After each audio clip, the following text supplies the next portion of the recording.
So we're going to move on to sentence comprehension. We began to talk a little bit about it, and the rope is up there again, right?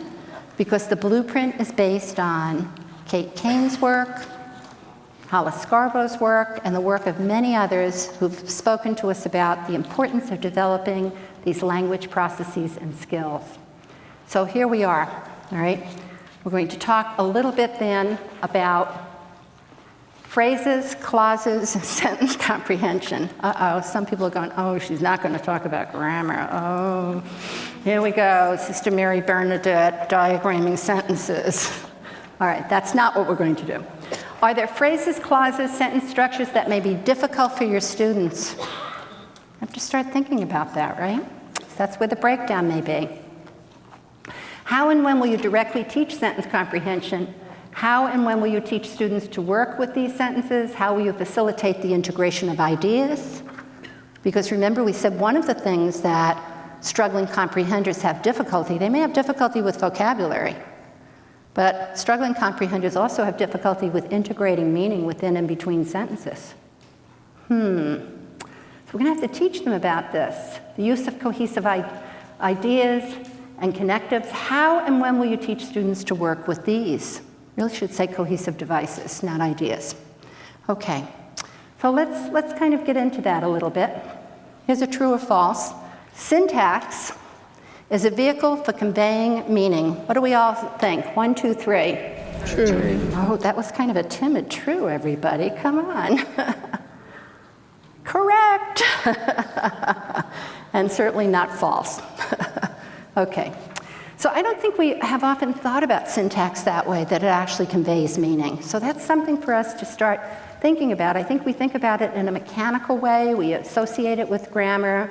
We think about teaching students how to write a sentence, you know, the subject, the predicate. How about the who and the do? Isn't that what a sentence is? It has a who and a do. And what words convey the who and the do, right? Oh, I guess nouns and pronouns and verbs. All right. Well, take a moment. This is a quick write. It's in your participant guide. The sentence is, how do you define a sentence?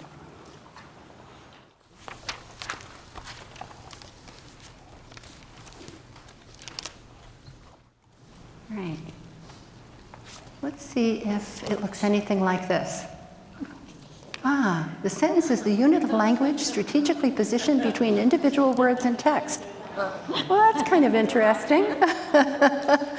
But those of you who know of Louisa and her work with LETRS, she says a sentence is an abstract linguistic frame that has slots for categories of words and phrases. I happen to love that definition of a sentence, because it tells me that I need to make up a sentence from words that fit categories that are going to help answer questions, that will carry the meaning of language for my students. And I particularly like Marilyn Adams' quote here, trying to read without syntax is like doing math without the operations, because, you know, our language is pretty straightforward in terms of how sentences are used to convey meaning. When we think about the research, the evidence behind sentence comprehension, we can look at varied sources, including the words of Tim Shanahan. We also can reference O'Kilkane and Elbrow. And I have to tell you, when I first began to talk about sentence comprehension a number of years ago, there wasn't all that much out there on it. But it seems as if it's gained favor in the research world, and there's more attention now being paid to it. And I think it really is critical that we think about the fact that as we process language, as we go through text, yes, we have to think about the meaning of the individual words, but then we have to think about how they're strung together, right? And are our students able to make some sense out of those sentences and then the connections between sentences? And I said to you earlier, Cheryl Scott is a speech and language pathologist. I think she may be retired now. She was at Rush Medical in Chicago. And she's written a great deal about this connection between sentence construction and sentence comprehension and some of the problems that our struggling comprehenders run into. And she has an expression, she says that sentences are the worker bees of the text, and that one by one they add up to the meaning or the gist of the text. And I think that's important for us to keep in mind. When I think a little bit about how we teach our students to build meaning in writing, and when I think about what authors do, they really build meaning beginning with words, right? Parts of speech, vocabulary words, yeah? And then those words are combined into phrases, and oftentimes we talk about noun phrases, and we talk about verb phrases and prepositional phrases. There are some other kinds if we really want to go deep into the grammar of it, which I don't think we do. And then those phrases oftentimes will constitute clauses, or we have clauses independent, dependent, and then those adding up to sentences, and eventually the sentences comprising the overall paragraph or the text, right? So there's a building here of meaning, and as students go through text, they build meaning, right? Sometimes it's a recursive process back and forth, right? But they're successively building meaning over time. And we've already mentioned cohesive ties. We'll talk more about those. They're those little it's a little word or words that tie up the meaning within and between sentences. Cheryl Scott has been very upfront about identifying for us what the potential troublemakers are. You've seen some of this already in that infographic where I talked about those levels of language processing, and I talked about sentences specifically. She talks to us about the length. You saw an example with Stalin, that genocidal. I mean, that sentence went on forever, all right? We can talk about density, all right? And density has to do with the number of idea units that you find within a sentence. Oftentimes the verb, the doing word, the action word is a good clue to how many idea units there are, all right? We can also talk about embeddings, all right? And when we want to make our writing sound more sophisticated, what do? We add a relative clause, for instance, and we saw an example of that, Benjamin Banneker or the white scientist who, and then we go on to describe, all right? We also sometimes embed phrases, as a way of further describing what it is we're talking about. We have dependencies. So all of you who teach your students English or writing, at some point you've probably taught them subordinating conjunctions, right? Does that sound familiar to you? Those subordinating conjunctions where we combine a dependent with an independent clause, right? They indicate a dependency, one part of the sentence dependent on the other. That's sometimes difficult for our students to figure out, right? And then we have order, passive versus active voice, for instance. So these are particularly troublemakers. So that question that we asked in terms of the blueprint, the question was, are there phrases, clauses, or sentences that are going to be difficult for your students? Well, here's a clue. These things are difficult for many kids, right? So potential troublemakers that we have to take into account. All right, again, I wanted to give you some examples of sentences so that we can keep thinking about how sentences might present challenges for students. So the first sentence comes from Benjamin Banneker. The second one comes from The Mystery of the Tattooed Mummy. Read through the first one to begin with. So what might be challenging in that sentence for your students?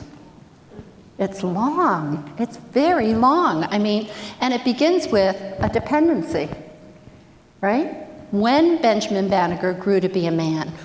Right? And then there's embedded phrases, right? So take a look at the second one. Same thing, right? It's long, right? It begins with a dependency, and there's more than, just as in the first one I didn't point out, there's more than one idea unit represented here. So, for our students, very often this is very taxing for working memory, right? There's a lot that goes on in terms of attention when we get involved with comprehension. We have to hold lots of information in working memory as we work to make meaning of the words, of the sentences, the combinations, the interconnections, the integration, the bringing forward of background knowledge, and so on. Okay. So what can we do as teachers? So here's another chart, another roadmap for you that represents some of the things that we can consider as we think about sentence comprehension instruction. So I've called this the sentence-attuned teacher. And as I said earlier, each time I'll show you some examples of indirect, or what I call incidental on-purpose instruction, all right, as well as examples of intentional instruction. And that's where our focus is today. It's on the explicit instruction in these different processes and skills. So we see on the right-hand column, in the darker blue, we see grammar-based activities. So here's an opportunity for us to make connection between language arts, English, whatever it happens to be called, writing, instruction, right, and comprehension. So important that students understand that little words that we use in our language, that first little building block, the parts of speech, they all carry meaning. They all answer a question. So when you say to your students, you know, what was Benjamin Banneker doing, right, they're going to look for verbs, right? Because they're doing words, sort of like the who and the do. Where's the who and the do in the sentence, right? We also can talk about sentence deconstruction. I'm not going to highlight the ones that, or speak to the ones that aren't highlighted. I'm going to speak to the ones that are highlighted. We can talk about cohesive tie and connective activities, and we will practice a little bit with that because I've mentioned that more than once now. Questioning is a strategy that we can use throughout.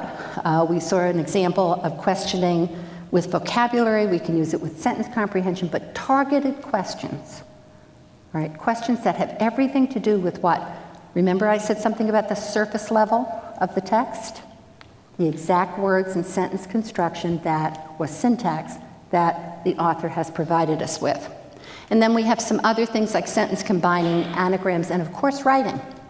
So writing about what you're learning, making those connections between comprehension and writing. All right. So here's a quick share, and this is again in your participant guide. And what I'd like for you to do is work together with a partner, or if you choose to work individually, that's fine as well.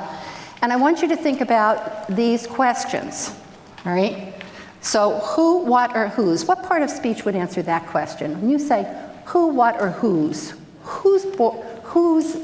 car was that, right? What word do you think, part of speech, would answer that question? Who or what, I already answered that for you. It's a noun, right? If I say, who is this about, or what is it that they're doing, that's going to be a noun, right? Is or was doing, which one, how many, what kind, when, where, how, why, and so on. So do a quick share and just quickly fill in your table with the part of speech that you think matches up with the question, because we're thinking function here. We're not thinking mechanical response. What's the function of the word? Maybe we should just, because you could say Mrs. Edward. Is it right there? What's connected or needs to be glued together? All right, we good? Yeah? Okay. So check it out. Check it out. So who, what, or whose? Well, you might have said for who or what a noun, all right? Certainly would still be correct, but pronouns also answer those questions. They're the filling in for the noun. The who or the what is the noun. Is or was doing verb. I didn't put state of being up here. I didn't want to confuse everyone, all right? Is, are, was, were. The which one, how many, what kind, those are adjectives, right? So when you say, well, which girl, or which character, or, yeah, okay, we're looking for descriptors. When, where, how, and why, generally adverbs. What's the relationship between the words before and after? Generally prepositions. I'm saying generally, right? And what's connected or needs to be glued together? Conjunctions. That's the role of conjunctions. Now, you might wonder why I've included this here, because as an activity, you're not going to use that activity as is with your students, but it is something that you can use to surface your own knowledge base and make connections to the kinds of questions that you ask. And then you can also say to your students, I'm asking you to look for a noun. Who is this about? And you can begin to build that kind of awareness for your students. The other thing that you can do, right, is you can do something like this. You can take words from your story, all right, and in this case, these are words from Benjamin Banneker, And you can put words on cards and you can do sorts, right? And you could begin to raise really their awareness of the kinds of words that they're looking for in order to answer specific questions. So this presents like a word wall, but it's not intended necessarily to be a word wall, more like a word sort, right? I've also done this where I've taken words such as this and had kids scramble and make them into sentences. I've had them predict from the words. I mean, there are all sorts of activities that you can do when you begin to identify the function of words, what's the purpose, what meaning do they carry. So who or what? Thomas Jefferson, so more than one word. Opportunity, letter, slavery, abolitionist. Sometimes words will fit into more than one category as well, and that makes for an interesting conversation with them. So that's an example of a grammar activity. Okay. I do want you to keep in mind as we're having this conversation that earlier we talked about the fact that oftentimes these students will have difficulty integrating, and comprehension is an integrative as well as a constructive process. So they have to integrate meaning and they have to construct meaning as they read, right? So words and ideas need to hang together in an organized way, that's coherence, all right, to make sense. Well, how does the author, accomplish that? What does an author do to have the words hang together? Well, they use cohesive devices. And we're going to talk now a little bit about cohesive devices. It's a type of inferencing, as I said earlier. So cohesive devices are really pretty critical whether you're reading or writing. So you want to teach this to your students for both purposes.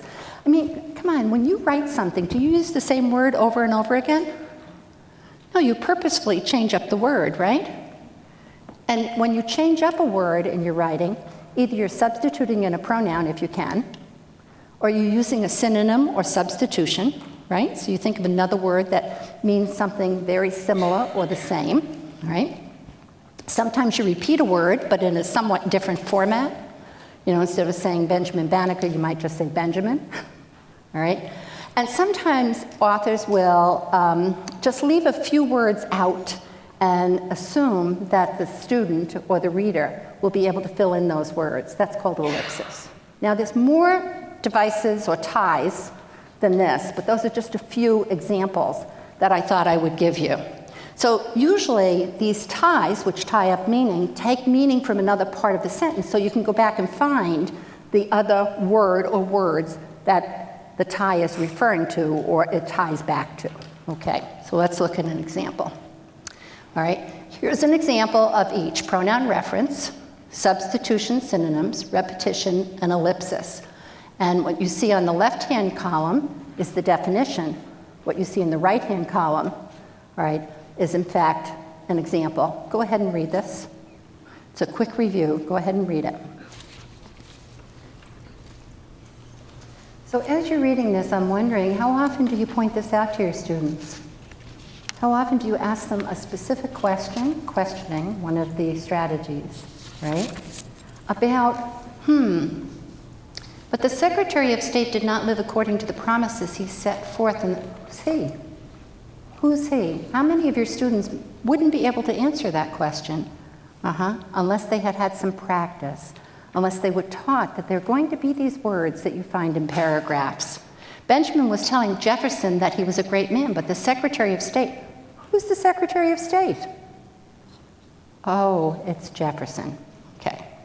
Benjamin was telling Thomas Jefferson, and then again it's repeated just as Jefferson. Same person, didn't change. And then Jefferson owned slaves who he considered them property, right? Because he had not given them their freedom. So here's another example, and what I'd like for you to do now is to take a look at this. This is pronoun reference. I've underlined Black Americans. This comes right from Benjamin Banneker, the example from Benjamin Banneker. And what I'd like you to do is find all the pronouns within this selection that reference back to Black Americans. So you can do that with a partner or you can do it individually.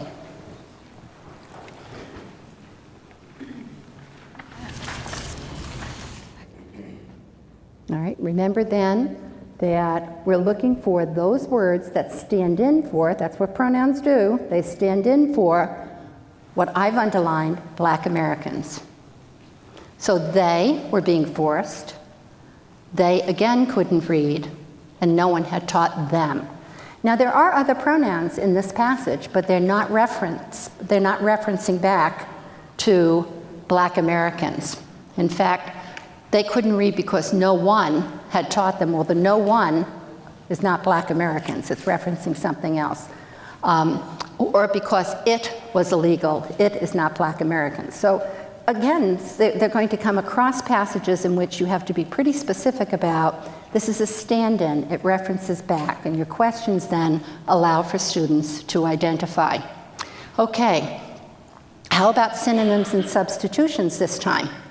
And this time I've underlined Benjamin, right? So where are all the synonyms or substitutions for Benjamin?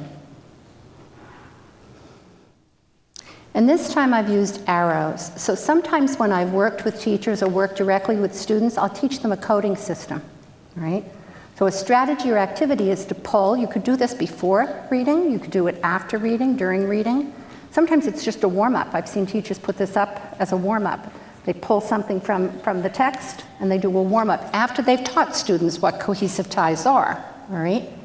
So the coding, for instance, for the pronouns, I've done some underlining. Sometimes I've boxed them. In this case, for the substitute synonyms, I've used arrows, right? So they can mark up or annotate their text in that way, if in fact, they're allowed to do that on their text, or if you have copies of.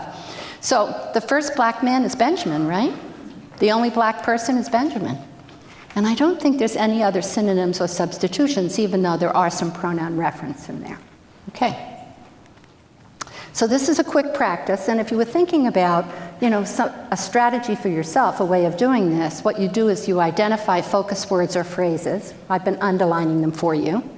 You frame a question or task. So I said to you, find the pronoun reference, all the words that stand for or stand in, or find the synonym substitutions. All right, and then you ask them to show the evidence. You model it first, of course. That's what explicit instruction is all about, right? And you ask them to make the connection. So you can model it and then have them practice. So how about this? I've underlined mummies. Your job now, partner up. This is in your participant guide.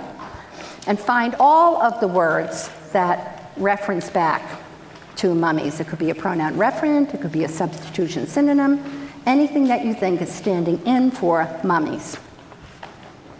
You can do it together if you'd like, or individually. So did I miss anything? Is this what you have? Let's see. Finally, after weeks of careful digging, the scientists peered through the ancient dust. In front of them lay one of the world's largest and best preserved mummies. As they unwrapped the bundle of layers, hundreds of treasures, and we could go on. But when the archaeologist lifted a gold bowl, there's mummies again. It's a repetition, okay? The mummy wasn't a king or a male warrior. It was a young Moche woman, and she was covered in mysterious tattoos. Yeah? Okay. So, of course, we wouldn't ask students to do this unless we had kind of carefully scaffolded and taught them the different cohesive ties, modeled for them, gave them examples. And then we could give something like this, as I said, a warm-up, as a warm-up activity. This is really important. This tends to be, this is considered local coherence inferencing.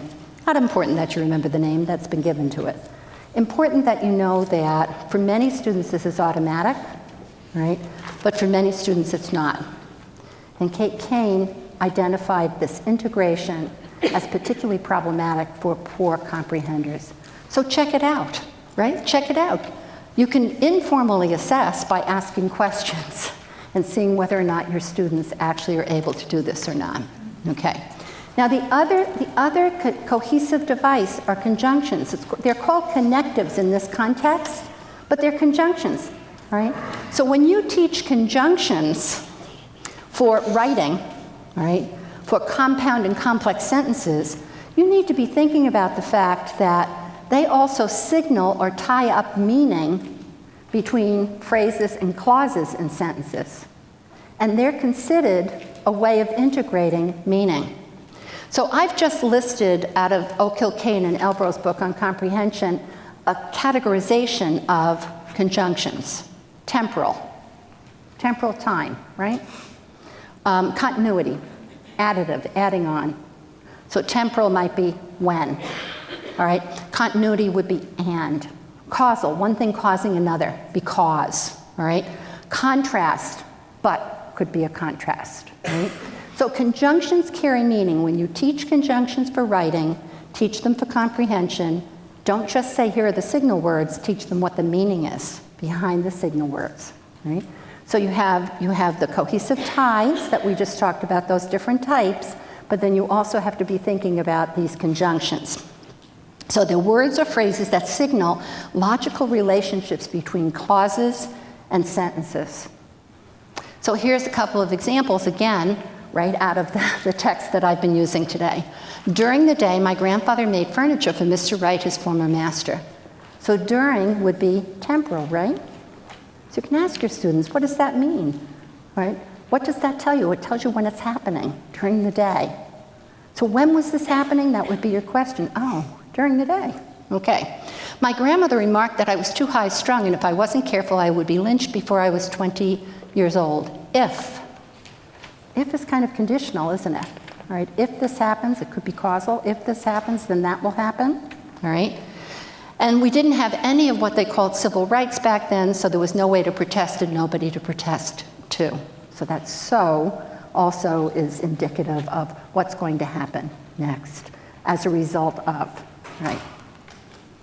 Okay, so I wanted to give you an example from The Mystery of the Tattooed Mummy, all the different conjunctions that are used and the meanings of these conjunctions. So read this through to yourself. You can either read it off the screen or in your selection.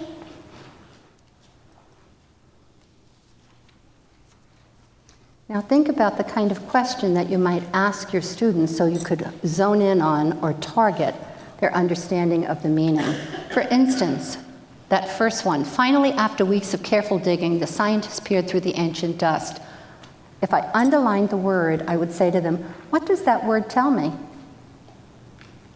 What's its meaning in this sentence? And what I would hope they would be able to say to me is, well, it's telling me something about time. It's telling me something about when something happened, after weeks of. So that kind of questioning in combination with these grammar activities and with cohesive ties can be meaningful for sentence comprehension. Last but not least, I mentioned this earlier, so I won't spend a lot of time on this, but knowing that different types of sentences convey different kinds of relationships is really important for students. So when you say to them, you know, a simple sentence has one idea, what you're really conveying to them is this kind of a principle, who and do. Whereas a compound sentence has two ideas. Now, some of them have more, right? Two ideas. We're just doing basic grammar here. Two ideas, and they're connected up by a very specific kind of conjunction. They're called coordinating conjunctions because they coordinate or are related with one another. Let's not keep that a secret. Let's tell kids that, right? And then a complex sentence, one idea is dependent or subordinate to the other. And what are those conjunctions called, everybody?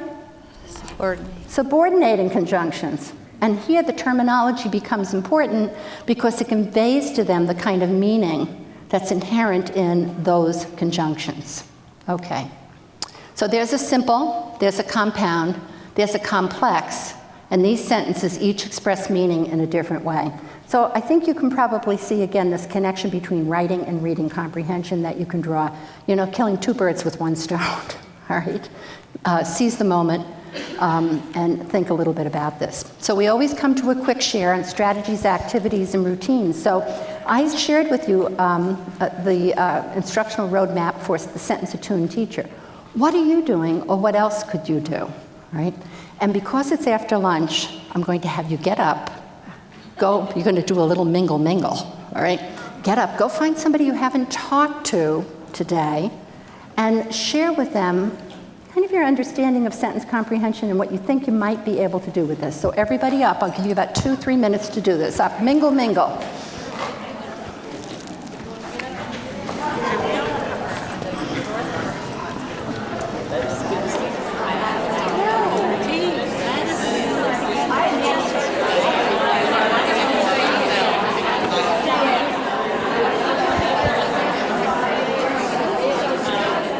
All right, have a seat, sit down, finish your conversations. Thank you. Okay, all right. Okay, so I think you needed that stretch. I know what it's like after we've been sitting for a while. So we're going to move on to yet another strand, and here's our rope again. And I'm going to talk about text structures, and this is going to feel pretty familiar to all of you, I think. Yeah? Okay. So under this big umbrella of knowledge, all right, comes text structures. So text structure is a specialized type of background knowledge, something I think we haven't really thought so much about. We kind of always separate it out.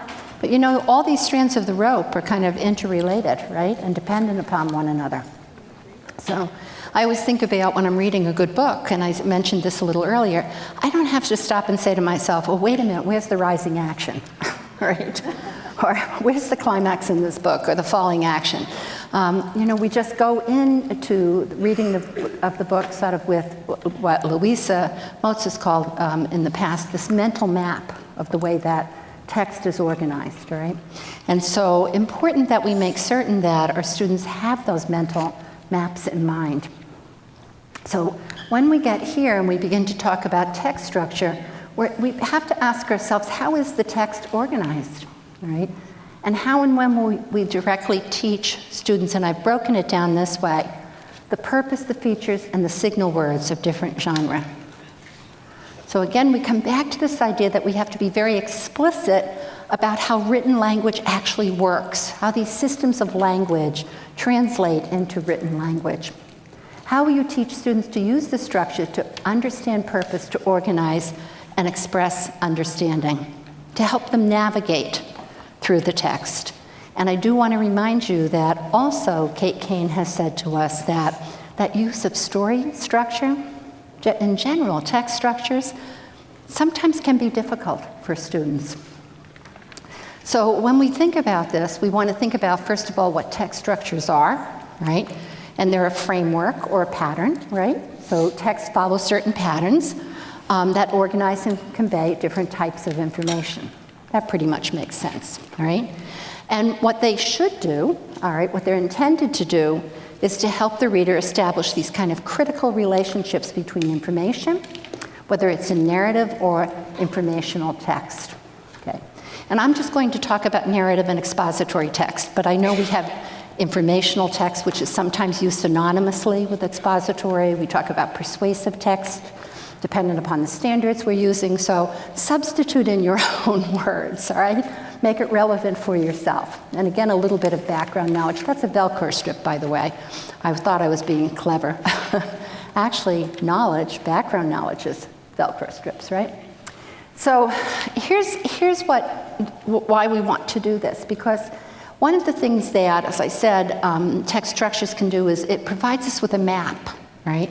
So it helps the reader anticipate how the information is going to be presented, so they don't have to ask themselves the silly questions I was just asking myself.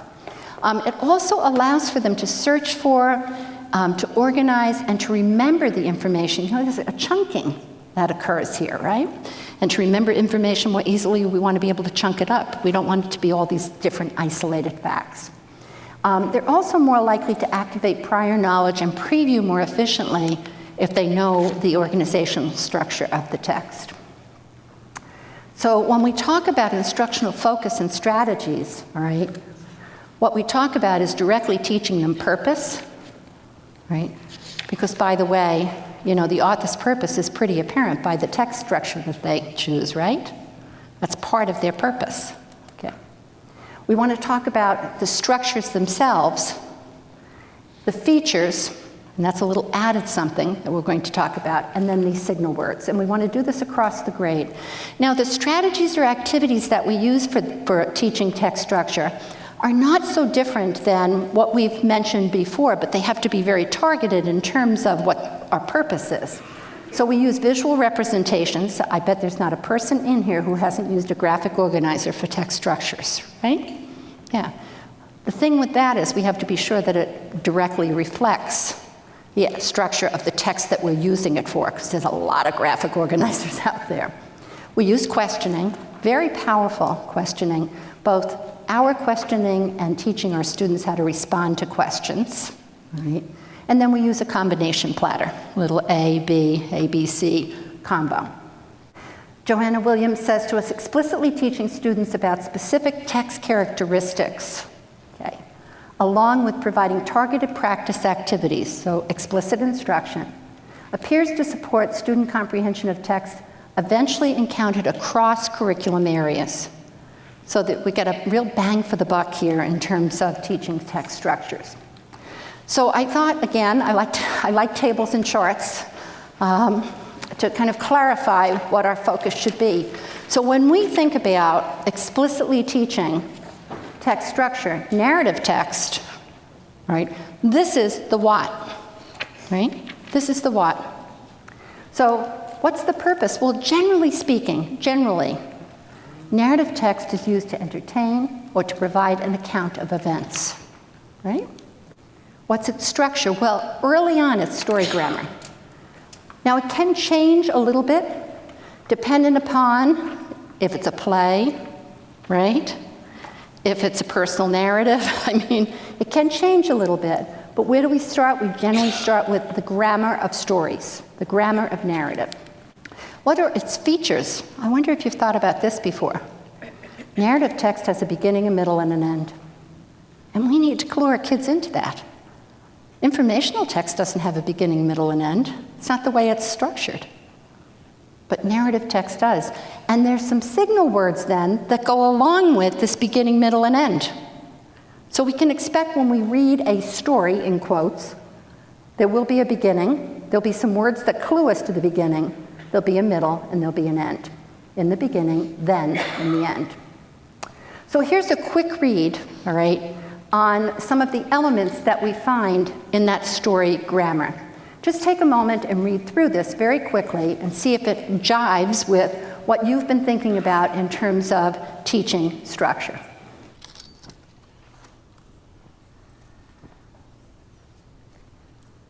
Sorry you can't read that bottom one. It says it's the central idea of the narrative.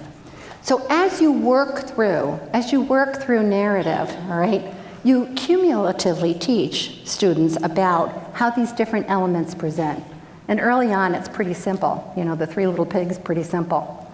But as you begin to get into more advanced narrative, novels, chapter books, and so on, you have to begin to layer on and differentiate for them. Your graphic organizers should reflect and align, right? In teaching narrative signal words, what are some of these narrative signal words? Well, here's some of the words that you teach them to look for so they know they're at the beginning of the text, that this is a signal. At first, at the onset, in the beginning, it all started initially. Middle, after a short time, soon after, before long, then, later on, next. And then, at last, at the end, finally, thinking back, all in all by. So that kind of goes along with rising action, right? Climax, falling action, and you teach them about those connections, right?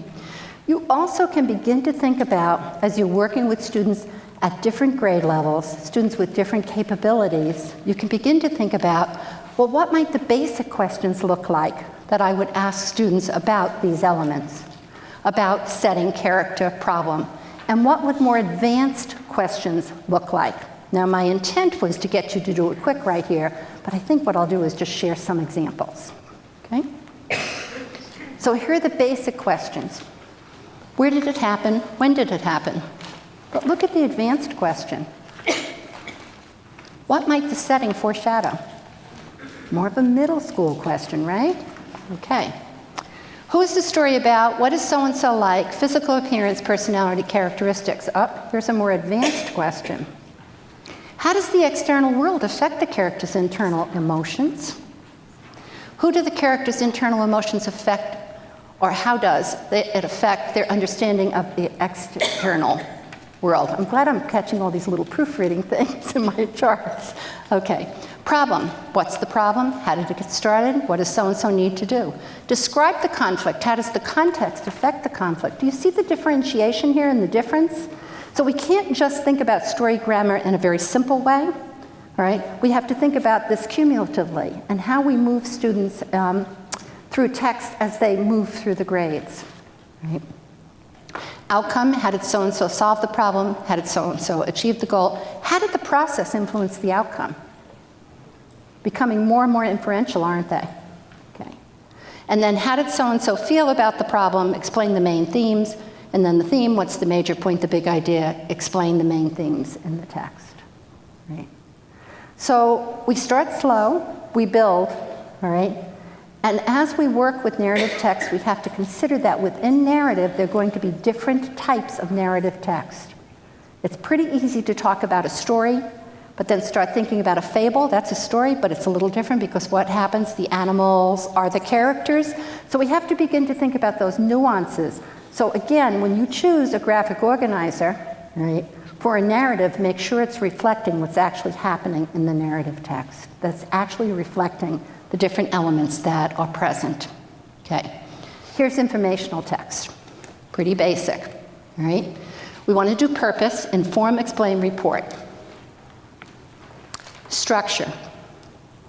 Well, what does that look like?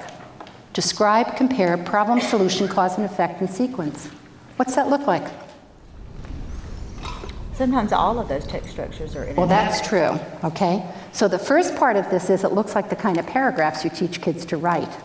And the second comment is a very important, that it's Gabrielle, right? That Gabrielle just said sometimes as kids read more and more advanced text, more than one type of paragraph structure will be included. So this is much more difficult. Informational text is much more difficult for our students. Hence the reason to begin to include it when? Right away, early on. You know, The Mystery of the Tattooed Mummy comes from the National Geographic for Kids site. That's a great site. How many of you have ever been there for informational text? Good. That's a wonderful site, right? The Stalin article that I mentioned comes from a site called Common Lit. Free, available, downloadable. All right, I'm going to show you an example in a few minutes from the founding of an American democracy, also like a middle school. Same thing, Common Lit. We have to begin to think about, even if we're using narrative text, to couple it sometimes with informational text that further expands upon. Remember this kind of idea of critical understandings, big ideas. Our kids need to learn how to read this kind of text. If we wait until they're in their textbooks, 3rd, 4th, 5th grade, I think we're waiting a little too late. We have to start early on, even if they're read-alouds, right? Even if they're read-alouds. Okay, features. They have paragraphs, they have table of contents, they have headings, they have boldface, they have charts. Guess what? You need to teach them how to use those. It was a lot easier with narrative text, beginning, middle, and end, all right? Here we've got all these features. And then the signal words are all those conjunctions we've been talking about for the most part. But those are a few examples. All right. So here's a quick review. So rather than go into each and every one of these, all right, what I wanted to do was, first of all, give you a way of explaining the different types of paragraphs, all right, description, chronological sequence, and so on. You may have different names for a few of these. That's all right. Okay. I wanted to give you some of the signal words because the signal words are specific to the types of paragraphs. So we don't teach these willy-nilly. We teach them in conjunction with what we're trying to do, what our purpose is. All right? And then I tried to give you some basic key questions, right, that can unearth meaning, and then some very basic visual representations. Look, I know there's all sorts of thinking maps and everything else out there. And you're more than capable, you know, once you have a good grasp, which I think you all do, of what these text structures are, to choose those that are most appropriate. So everyone just take a moment and review. So how many of you are teaching these text structures? Hands up. Okay. All right. Any one of you, talk to us a little bit about the way that you go about doing this. What are some examples from your own practice? Try to find a topic and then try to find 2 or 3 different texts about that topic that cover 2 or 3 different type of text structures, and they make notes of how it's made the topic differently. So finding exemplar texts, all right, hopefully that are related to something they're learning about, so they don't feel like they're in isolation, right? And using those exemplar texts as a way of modeling for them and teaching them these structures. And that's what the literature tells us we should do. That's great. Anyone taking their students beyond what you're seeing here? Gabrielle mentioned the fact that many times we have combinations. You know what I was reminded of the other day? I think sometimes, we don't know what's ahead for our students, right? And so we do need to teach them these foundational skills, the basic skills. But I think we need to be thinking about what's coming next. What will they have to do in grade 8 or grade 10 or grade 12, right? And I have, on a personal side here, I have grandchildren, and I have a grandson who has ADD. So you're looking at his study buddy. I was sharing this with Susan, all right? And I'll share, this is really personal. I don't know where the name came from, but I'm Nana Nunu Byrd. Don't ask, I have no clue why, all right? And for the last year or two, he's a high school student but taking college courses, sort of a specialized program, and they live in Florida. And for the last 2 years, I've been doing PowerPoints with audio, helping him organize. He's a bright kid, but he needs lots of organization, has pretty good language. And last month, he shared with me an assignment for his creative writing class. And the assignment had everything to do with understanding fact from not facts, kind of relevant right now, fact checking, and understanding how newspapers are written, and the difference between op-eds, the op-ed page, and editorials. And underneath the descriptor that the teacher gave him, that he then had to find examples from different sources of these things, were these descriptions for different types of op-eds and different types of editorials. I had no clue. This was the New York Times. I had no clue, and I thought to myself, if this kiddo had no basic understanding of informational text to begin with, how would he even begin to be able to do this? And some of your kids may be a long way off from high school yet, or even that kind of a course, but I thought to myself, what is it we're going to expect students to do as they move through the grades? And where are my kids at right now? And did I make certain that they had, you can't do something more advanced if you don't have the foundational skills. So sometimes, just like with word recognition, we go back to basics. Sometimes we have to go back to basics with our kids and not assume that they're able to understand this. Okay, all right. So that's text structures. Wow, I'm actually moving you on to the other kind of knowledge, and I'm ahead of myself. I can't believe it. All right, let's talk about background knowledge. So I've had to kind of think long and hard about this. We've got this strand that runs through the rope, but boy, background knowledge is just so connected to so many things, particularly to vocabulary. I mean, your vocabulary is part of your background knowledge. And I had to keep thinking about the fact that a lot of times we use the terms prior knowledge and background knowledge interchangeably. And I think for our purposes, when we talk about prior knowledge, we're sort of talking about all of the knowledge that we accumulate over time, right? But when we talk about background knowledge, we're really talking about what's relevant to the text at hand, right? Because we can get carried away. And there's been a lot of controversy over background knowledge in recent years. We can get carried away with teaching not the text, but all about the background knowledge. So I think we have to be very specific in thinking of, if these are the critical or enduring understandings, these are the critical topics, these are the essential questions that we want our students to understand, that we step back for a moment and say, what exactly is it that we need to talk to them about? What exactly do we need to build? And I know that oftentimes when we talk about background knowledge, we immediately begin to think about the ways that we activate it. And I think that's important. That's an informal assessment, isn't it, when you activate background knowledge? But I think even more critical than that is, once you activate it, all right, and you see what your students know or don't know, now you have to think about how you're going to build it. And how are you going to build it in a meaningful way? So here we talk about what background knowledge schema is critical to understanding the text. How and when will you teach students to access, build, and integrate that knowledge with text? Do you know there's a lot of kids that have the necessary background knowledge and they don't activate it? There's some nice research on that as well. So we have kids sitting in front of us. Sometimes we just assume, oh, they don't know about that, but they do. They just don't activate it. They activate it for you when you ask them about it, but they don't do that when they're actually reading. So sometimes oftentimes we have to scaffold for them. Okay. Again, Kate Kane told us that's another problem that poor comprehenders have. They don't incorporate their background knowledge. Okay, so Jimmy, can you tell me something about the Monroe Doctrine? Funny, I didn't think Marilyn knew much about politics. Students graduate with too little knowledge. Now, there's a number of people out there who have been talking about this for a very long time.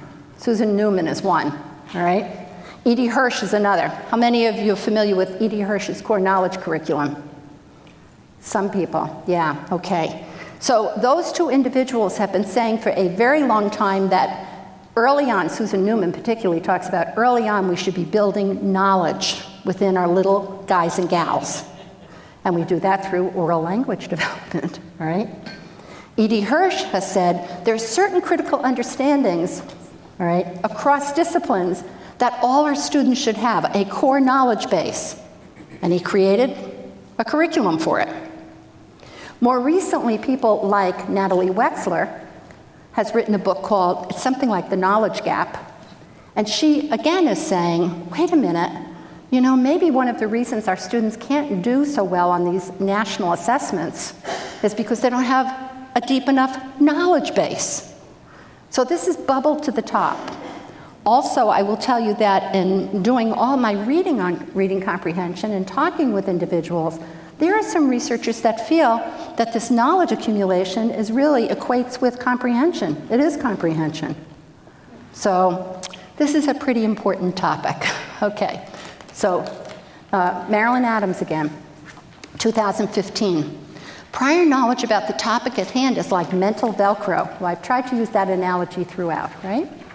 The relevant knowledge gives the words of the text places to stick and make sense, thereby supporting comprehension and propelling the reading process forward. All right.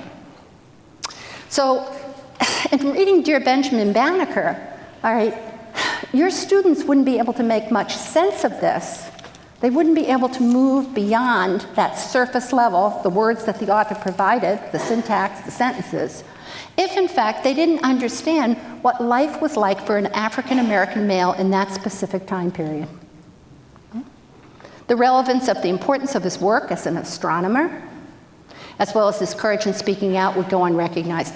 Similarly, that mystery of the tattooed mummy, a knowledge of ancient civilizations, for example, the Moche Society, the role of men and women and their rituals would unlock an understanding of the cultures. How unusual was it to have a woman mummy? What role do you think women might have had in that civilization? Okay, so background knowledge, critical. Here's Don Compton. A number of studies have reported that individual differences in background knowledge significantly influence the building of a representative situation mental model. There's those words again, mental model. That deep comprehension, that aggregation of meaning as we read, that enduring understanding that we take away with us that we can apply in the future. If we don't have background knowledge, it's probably not going to happen. Okay. An increased number of text-based and knowledge-based links allows for the formation of a more coherent mental representation of the text. You know what? Unless you fill in what the author didn't tell you, sometimes the text doesn't make any sense at all. That's what that means, right? Yes, you have to connect up the idea units within and between the sentences, but boy, you need background knowledge to make sense of the overall meaning. All right. So this is a quick connect for you. And here's what I want you to do. I want you to think for a moment, when you're working with your students, how do you activate and assess background knowledge? What does that look like in your setting? Right? And then I want you to think about how do you build background knowledge? 1 or 2 examples. And then I want you to think about how do you get your students to connect to their background knowledge? 1 or 2 examples. So everyone individually scripting.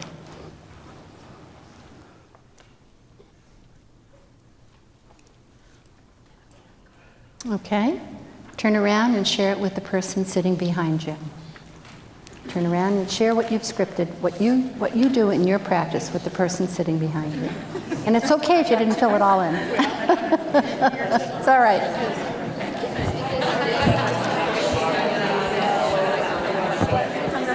can't spell that word, so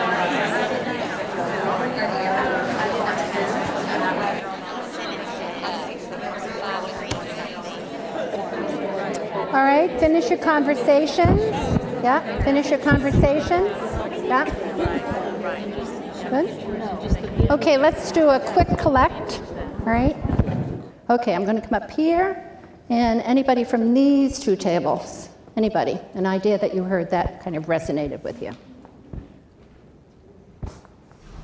We just said a lot of times you have to use pictures to access their background knowledge, or have to look up something so that you can help them build their background knowledge. Because a lot of them don't have experiences. Right. So the use of visuals or some kind of authentic artifact.